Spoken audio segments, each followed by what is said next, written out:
દ્વારકાધીશ જય મુરલીધર વિસાવદરના મારા આદરણીય વડીલો હું સૌને પ્રણામ કરું છું। હું તમને દેશની સૌથી ઈમાનદાર પાર્ટી વિશે વાત કરવાની છું, તો આપ સૌ શાંતિથી સાંભળો તેવી મારી નમ્ર વિનંતી। દેશની સૌથી ઈમાનદાર પાર્ટી એટલે કે આપણા સૌની આમ આદમી પાર્ટી। આમ આદમી પાર્ટી આંદોલનમાંથી જન્મેલી પાર્ટી છે। આમ આદમી પાર્ટી દેશમાંથી જન્મેલી ભ્રષ્ટાચાર હટાવવા માંગે છે અને સારી શાળાઓ અને સારી હોસ્પિટલો બનાવવા માંગે છે। અરવિંદ કેજરીવાલજી આમ આદમી પાર્ટી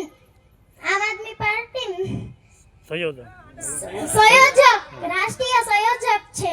અરવિંદ કેજરીવાલજી ખૂબ જ ભણેલા ગણેલા અને ઈમાનદાર નેતા છે। તેમણે દિલ્હીમાં મારા જેવા નાના બાળકો માટે ખૂબ જ સરસ મજાની મોટી શાળાઓ બંધાવી છે।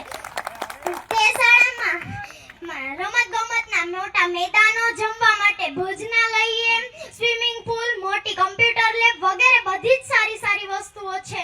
આ સિવાય દિલ્હી અને પંજાબમાં આમ આદમી પાર્ટીએ ખૂબ જ સારા કામો કર્યા છે। પંજાબના ખેડૂતો આમ આદમી પાર્ટીની સરકારથી ખૂબ જ ખુશ છે। ગુજરાતના ઈસુદાનભાઈ ગઢવી અને આપણા ગોપાલભાઈ આમ આદમી પાર્ટીના મુખ્ય નેતા છે। ગોપાલભાઈ પણ ખૂબ જ ભણેલા ગણેલા અને સ્માર્ટ નેતા છે। ગોપાલભાઈ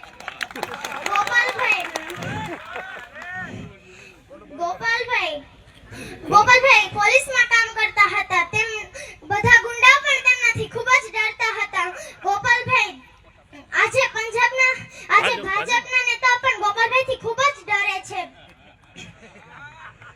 ગોપાલભાઈ સારા બોલ નિરાને શાંતિ ચાલુ આવી જાય। ભાજપના નેતાઓથી ડરે છે જ્ઞાનથી પછી બોલ ના કહો। ગોપાલભાઈ આપણા વિસાવદરના વિકાસ માટે ખૂબ જ મહેનત કરી રહ્યા છે। ગોપાલભાઈ પણ ખેડૂત પરિવારથી આવે છે। ગોપાલભાઈ તો બહુ ટેલેન્ટેડ છે। ગોપાલભાઈને બધા જ કાયદાઓ આવડે છે।